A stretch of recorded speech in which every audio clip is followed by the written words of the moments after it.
오늘 이 시간에 주의 말씀을 갈망하기를 원합니다. 갈망하는 심령 위에 약속하신 하나님의 말씀을 물붓듯 부어 주옵소서. 종은 아무런 능력이 없지만 주님께서 도구로만 써주실 수 있기를 간절히 바라고 원합니다. 주님이 친히 말씀하시는 시간 되게 하여 주옵소서. 예수님의 이름으로 기도합니다. 아멘. 오늘 성경 본문의 말씀은 한마디로 아버지의 뜻대로 행하는 자라야 라고 하는 제목입니다.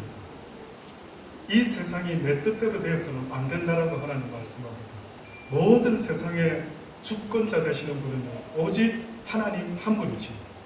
여러분과 제가 이 땅에 태어난 것도 남자로 여자로 대한민국에 호주에 그 어떠한 곳에 태어났던 모든 것은요, 내가 원해서 된 것은 하나도 없습니다.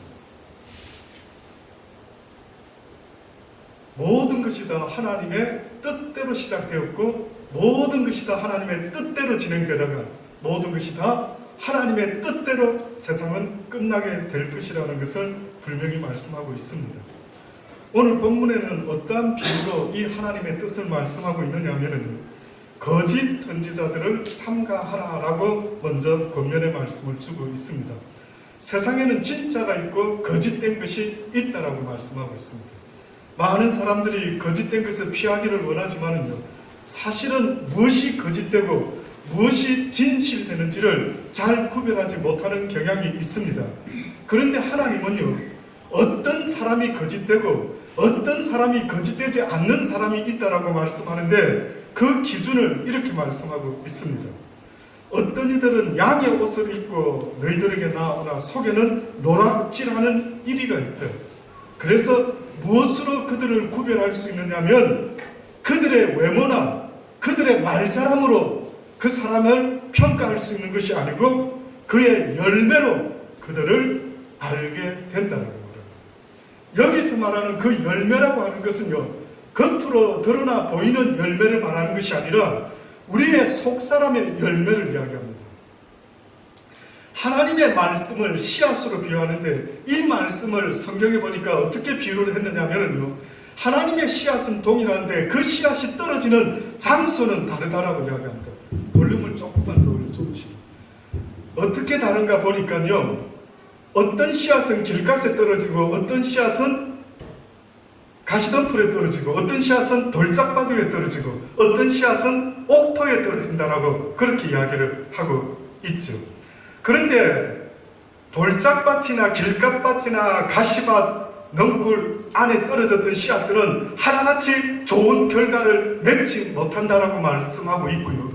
뜻밖에도 옥토의 밭에 떨어진 씨앗은 자라게 된다라고 말씀하면서 궁극적으로 열매를 맺게 된다라고 그렇게 말씀해요.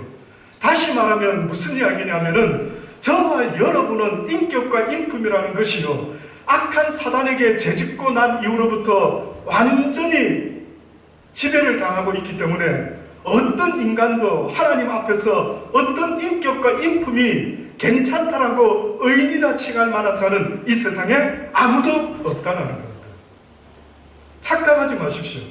여러분이 생각할 때 저분의 인격은, 저분의 생각은, 저분의 겸손함은 이렇게 대단하게 볼 수 있는 어떤 것이 있을 줄 모르지만은요, 베이스음을 조금만 더 줘보실래요? 베이스음. 어떤 사람들은 생각할 때에 야, 저 사람의 인격과 인품 뭐 이런 이야기를 하는데 하나님이 보시는 기준은요, 하나님의 말씀으로 인한 변화된 인격과 인품 외에는 어떠한 인격도 인품도 사실은 없다라고 말씀하고 있습니다. 그래서 옥토라고 하는 그 마음의 밭에요, 하나님의 말씀의 씨앗이 뿌려지게 되면 30배, 60배, 100배의 결실을 맺게 된다라고 그렇게 말합니다. 다시 말하면 저와 여러분의 인격은 쉽게 말하면 똑같은 인격이지만은 그러나 나를 변화시킬 수 있는, 나보다 더 힘이 있고 능력이 있는 어떤 것이 있는데 그것은 바로 하나님의 말씀이라고 말합니다. 예수 믿은 그 순간부터 여러분의 인격과 인품이 전혀 변화가 없다라고 하면은 여러분이 믿는 하나님의 말씀은 아무것도 아닌 것입니다. 어디서 나를 변화시키지도 못하는 하나님의 말씀을 어디다 땅끝까지 복음을 전해서 죄인들을 회개시키고 변화시키겠다라고 할 때에 그 복음은 능력이 있는데 문제는 우리의 밭이라고 말씀하고 있는 거예요. 씨앗은 능력이 있는데 그 씨앗이 떨어지는 내 마음 밭에 문제가 있어서 내 인격도 인품도 전혀 변화되지가 않다라고 말씀하고 있는 겁니다. 하나님의 말씀의 씨앗이 문제가 있는 게 아니고 여러분의 마음의 밭이 지금도 문제가 있다라고 말씀하는 겁니다. 그래서 저는 여러분에게 말씀을 듣기 전에 기도할 때 방금 제가 뭐라고 기도했는지 아십니까? 하나님, 오늘 이 시간에 하나님의 말씀을 사모할 수 있도록 은혜를 베풀어 주옵소서 라고 말했던 것은 바로 하나님의 그 말씀을 사모하는 이에게요, 하나님의 말씀의 씨앗은 싹을 틔우고 열매를 맺게 된다라고 말씀하고 있는 겁니다. 정말로 크리스찬이 된다라는 것은요, 저처럼 복음을 전하는 자의 모습을 기준으로 성경은 결코 말한 적이 없습니다.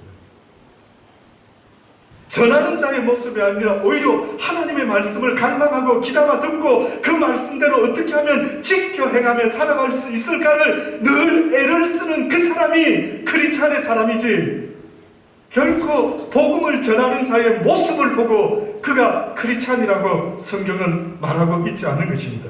그래서 성경이 지금 말씀하는 것은 그의 열매로 그 심령에 어떤 열매를 맺었는지를 보면 그 사람이 어떤 사람인지를 알 수가 있다는 거예요. 성령의 9가지 열매를 이야기할 때 첫 번째 열매가 뭡니까? 사랑입니다. 사랑, 희락, 화평, 온유, 절제, 양선, 모든 것들이 내 심령에 일어나는 성령의 열매라고 말합니다. 그러니까 하나님이 말씀하는 것은 겉모습을 이야기하는 적이 한 번도 없었습니다. 그런데 오늘 본문의 말씀에 보니까 거짓된 자들이 나타나가지고 우리를 미혹시킨다라고 하는데 무엇으로 미혹을 시키나 봤더니만은요, 뜻밖에도 그들이 그럴듯한 모습으로, 점잖은 모습으로, 말 잘하는 모습으로 하나님의 가죽을, 선한 양의 가죽을 뒤집어 쓰고 사람들을 미혹시킨다라고 말합니다. 좋은 나무가 나쁜 열매를 맺을 수 없고 못된 나무가 아름다운 열매를 맺을 수가 없다. 아름다운 열매를 맺지 아니하는 나무마다 찍혀 불에 던지게 된다. 그러므로 그의 열매로 그들을 알리라. 어느 목사가 아주 훌륭한 목사님, 그렇지 않는 목사님 설교로 기준하지 마세요. 뿐만 아니라 능력으로도 기준하지 마세요. 여기 성경에 보니까 어떤 능력의 선지자 노릇을 한 자가 있다라고 성경에 말씀하고 있습니다. 다시 말하면은 어느 날 그들이 주님 앞에 섰더니만 주님이 나는 너를 도무지 알지 못한다 라고 이야기하는 겁니다. 그랬더니만 이 땅에서 선지자 노릇하고 목사 노릇했고 선교사 노릇했던 자들 중에 어떤 이가 이렇게 말합니다. 주여, 우리가 주의 이름으로 선지자 노릇하고 주의 이름으로 귀신을 쫓아내며 주의 이름으로 많은 권능을 행치 아니하였나이까. 이 정도면은 내가 천국에 들어갈 자격이 있지 않습니까? 라고 이야기했던 것입니다.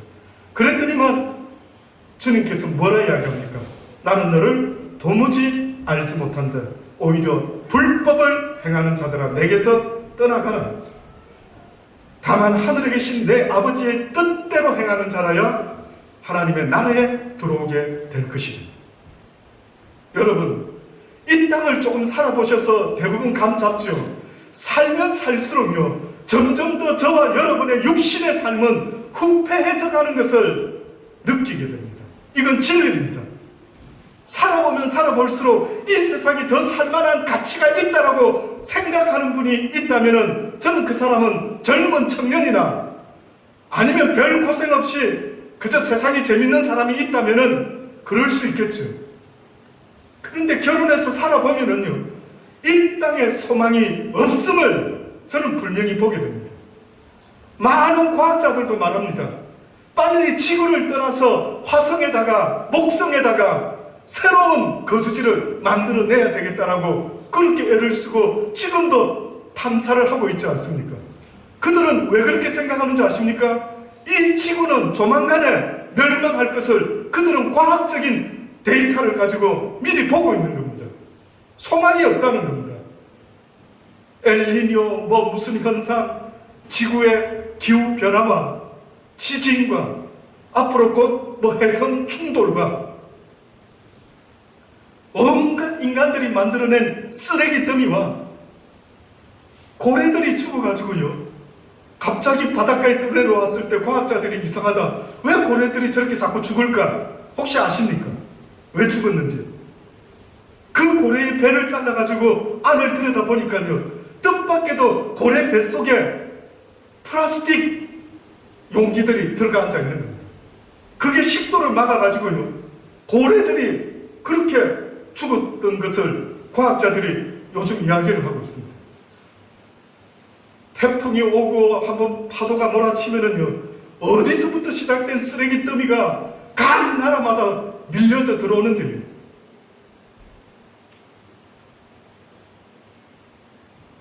소망이 있다고 보십니까?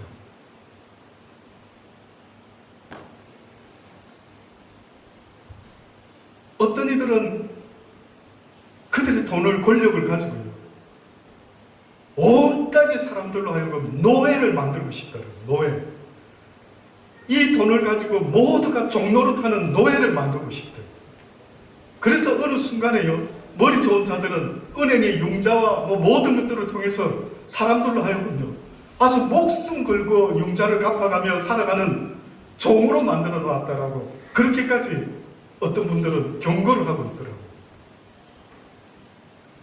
저와 여러분이 살아가는 이 세상이요, 들리는 뉴스도 그렇고 모든 이야기들 중에 얼마나 슬픈 이야기들이 이렇게 많이 있는지 이루 말할 수가 없습니다. 하나님의 이야기는 누구에게 의미가 있느냐면은 이 땅을 바라보는 자들이 아니라 하나님이 말씀하신 것처럼 이 땅은 잠시 잠깐 있다가 사라지는 안개와 같은 인생이니 죽음 이후에 영원한 세상이 있다라는 것을 말씀하시며, 이 땅에 내가 너희들을 잠시 잠깐 유거리게 한 삶은 결단코 이 땅에서 영원히 살아나는 뜻이 아니라는 것을 말씀하고 있는 겁니다. 우리의 삶은 이 땅에서 영원히 사는 삶이 아니라고 성경은 분명히 증거하고 있습니다. 하나님의 나라가 있다라는 걸요, 누누이 말씀하고 있어요.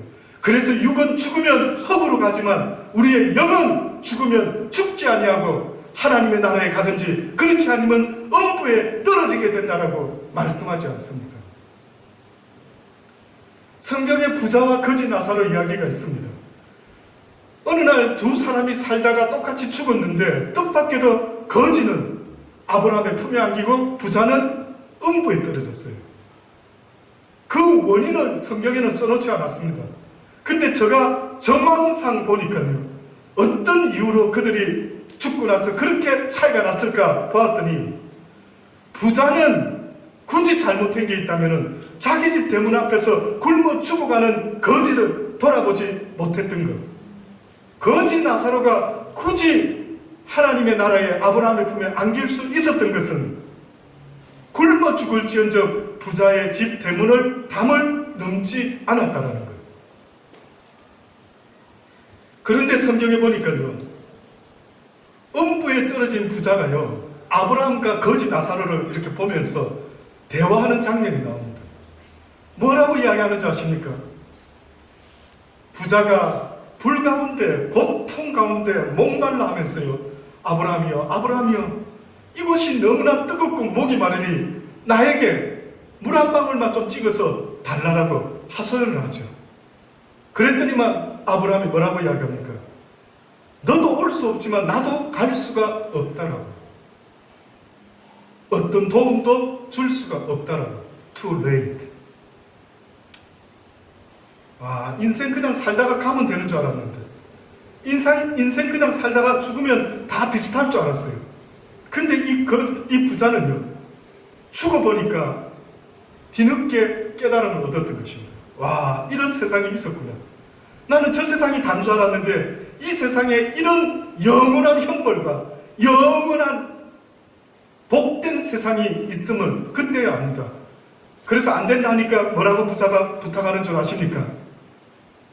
아브라함이여, 저 거지 나사로를 이 땅에 지금 죽지 않은 내 형제 5이 아버지 집에 있는데 그들에게 보내주십시오.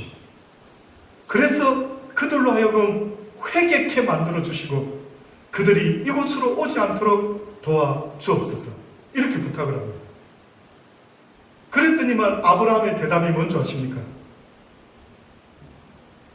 지금 그 땅에서도 하나님의 종들이, 선지자들이 외치고 있단다. 그렇게 살지 말라고. 자기를 위해서 부자의 삶을 평생 동안 부자 되기 원했고 평생 동안 그 부자를 자기를 위해서 누리며 살아가는 그 삶은 악하다고. 성경은 자기를 사랑하는 삶이 얼마나 악함을 이야기하는지 모릅니다.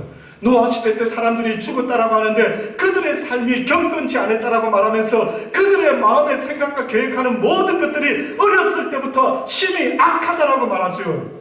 그때의 히브리서 기자는 뭐라고 말하는 줄 아십니까? 그 시대의 사람들이 경건하지 아니했다라고 말합니다. 그런데 보니 경건이라는 뜻이 뭔가 봤더니만 성경에서는 가난한 자, 나그네 된 자, 소자, 거지 이들을 돌아보는 것이 진정한 경건의 삶이라고 했는데 전혀 그들은 그런 경건한 삶을 살지 않았던 것입니다. 그래서 그들이 심판을 받았던 것처럼 부자도요 전혀 가난한 자를 돌아보지 않는 삶을 살았던 것입니다. 내 형제 다섯이 있으니 그들에게 누가 가서 좀 전해줬으면 좋겠다. 그렇게 살지 말라고, 투레이 되지 말라고, 나처럼 지옥 오지 말라고 그렇게 말씀하고 있는 것입니다. 예수 믿는 것은 침묵의 모임이 아니라는 것입니다. 예수를 믿고 산다라는 것은요 어떠한 은사와 능력을 가지고 복음 전하는 그 자체도 기준이 될 수가 없다라고 말씀하고 있어요. 오직 하나님의 말씀을 듣고 순종하는 자라야 하나님의 뜻대로 사는 자라고 내가 알겠노라 라고 성경이 말씀하고 있습니다. 그래서 하나님의 뜻대로 산다는 게 얼마나 중요한지요. 가장 어리석은 사람은 자기는 많은 사람들을 죽게 인도했는지 모르지만 정작 자기 자신은 하나님으로부터 떨어지고 불법을 행한 자야 라고 하는 소리를 듣게 되는 자가 있다면 세상에서 가장 어리석기 짝이 없는 자죠. 그래서 바울이 늘 몸부림쳤던 게 뭔지 아십니까? 바울은 복음 전하는 일에 몸부림친 적이 없어요. 바울은 복음 전함에 있어서는 능력으로 복음 전했던 사람입니다. 그런데 바울이 날마다 신경 썼던 것은 내가 도리어 버림을 당할까봐 그것 때문에 얼마나 바울은 몸부림을 쳤는지 모릅니다. 그래서 성경이 말하는 것입니다. 누구든지 나의 이 말을 듣고 행하는 자는 그 집을 반석 위에 지은 지혜로운 사람 같으나 그가 비가 내리고 창수가 나고 이 세상에 어떤 어렵고 힘든 일이 있을지라도 그 인생의 집이 결단코 무너지지 아니한다. 여러분, 여러분의 인생이 무너지고 무너지지 않는 것은요 뭐 돈이 있고 없고의 차이가 아니라고 말씀하는 겁니다. 건강이 있고 없고의 차이가 아니라고 말하는 겁니다. 여러분이 정말로 중요하게 생각해야 되는 것은 바로 이 하나님의 뜻을 아는 것입니다. 이 말씀을 듣고 배워서 이 말씀에 순종하며 사는 삶이 반석 위에 지은 인생과 같다라고 흔들리지 않는 아주 견고한 인생이라고 그렇게 말씀하는 것입니다. 여러분과 저의 인생이 연약하기 짝이 없답니다. 하나님이 보셨을 때 악한 사단 마귀의 모든 권세의 괴계에 넘어지고 쓰러지고 자빠지기가 불쌍하기 짝이 없는 연약한 어린아이 같은 인생이라고 그렇게 보고 계시는 겁니다. 그래서 하나님이 우리에게 말씀하는 거죠. 내가 너희에게 하나님의 진리의 말씀을 줄 테니 이 말씀은 성령의 검이란다. 이 말씀으로 모든 악한 영적인 괴계를 너희가 능히 쳐 부수며 살아갈 수가 있다라고. 저도 한때는 이런 은사 능력이 믿음의 기준인 줄 알았어요. 아닌 겁니다. 하나님으로부터 오는 은사도 있지만 악한 영으로부터 흉내내는 은사도 얼마나 많이 있는지 모릅니다. 뜻밖에도 은사로 사람을 변화시킬 수가 없다라고 성경은 말해요. 은사로 변화된 자가 어디 있습니까? 애굽에서 이스라엘 백성들이 광야로 나왔을 때에 엄청난 기적을 체험한 사람들이에요. 아시죠? 바로의 10가지의 재앙을 보았습니다. 와, 메뚜기 떼가 나일강이 피바다가 되고, 나중에 뭐까지 봤습니까? 이스라엘의 모든 집은 어린 양의 피로 다 넘어가지만은 파스오바 되지만 애굽의 장자들은 어때요? 죽음으로 다 죽어버렸거든요. 와, 엄청난 경험했죠. 그리고 또 홍해를 건넜어요. 막 앞에 엄청난 홍해가 모세 지팡이를 들고 기도하고 홍해를 내리쳤더니만 홍해가 갈라졌어요.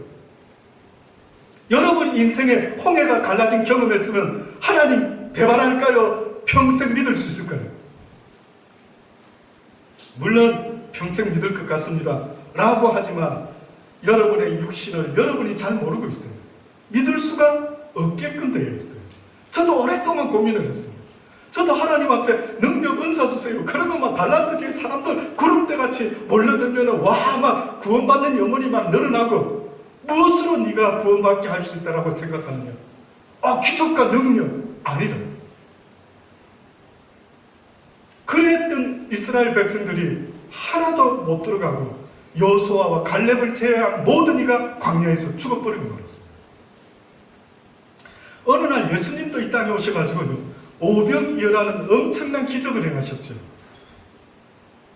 그 기적을 행하신 것은 주님이 전하는 이 복음이 진실되다라는 것을 따르는 표적과 이적으로 증거하셨던 거예요.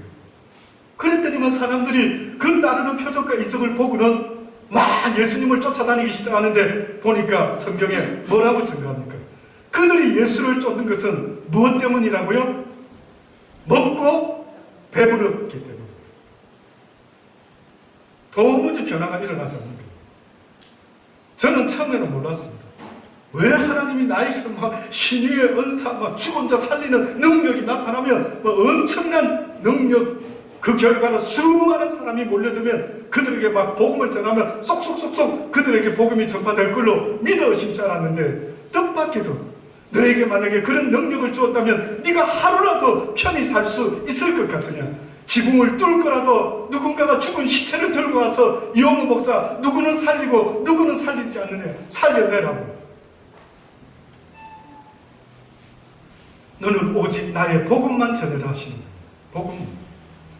복음만이 힘과 능력이랍니다. 주의 복음만이 견고한 진을 파할 수 있는 강력한 힘과 능력이 된다라고 그렇게 말씀한 거예요. 그때서야 깨달았습니다. 그렇구나. 내 평생에 남은 삶이 있다면 하나님의 말씀의 정보에서 이 진리가 무엇을 말하고 있는지를 전해야 되겠다. 그들이 믿든 믿지 못하든 어떤 능력을 행하지 못한다 할지라도 하나님의 이 진리의 말씀이 물이 바다를 덮음과 같이 온 땅을 덮은 그날까지 멈추지 아니하고 복음을 전해야 되겠다고 결심하고 있습니다.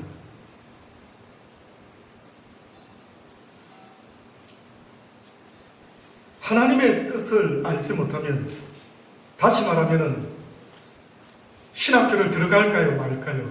이 사업 할까요 말까요? 그것은 하나님의 뜻이 아닙니다.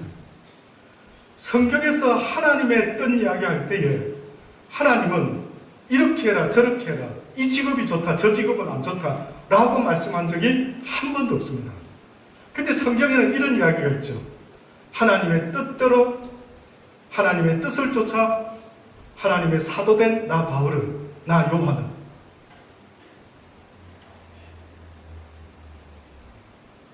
그 외에 신학을 하든 하지 않든 신학으로 주의 종이 되고 신학을 안 해서 주의 종이 될 수 없고, 성경은 그렇게 말한 적이 없습니다. 캄보디아의 젊은이가 복음 전하는 거 들어보셨습니까? 그 젊은이가 무슨 신학을 제대로 한 게 있겠습니까? 그런데 간단한 성경의 말씀을 그대로 전하는데 뭐라고 전합니까? 아줌마 우리 이래 살다가 죽잖아요, 언젠가. 그쵸? 죽으면 육은 흙이 되는 거 아시죠? 그런데 우리의 영은 죽지 않습니다. 예수님이 이 땅에 다시 오시는데 그분은 하나님의 아들이십니다. 그분은 우리를 심판하러 오시게 되는데 이 땅에서부터 이제 하나님 말씀 잘 배워서 이 말씀에 순종하며 사셔야 됩니다. 저를 따라서 기도해 볼까요? 무엇이 더 필요한데요?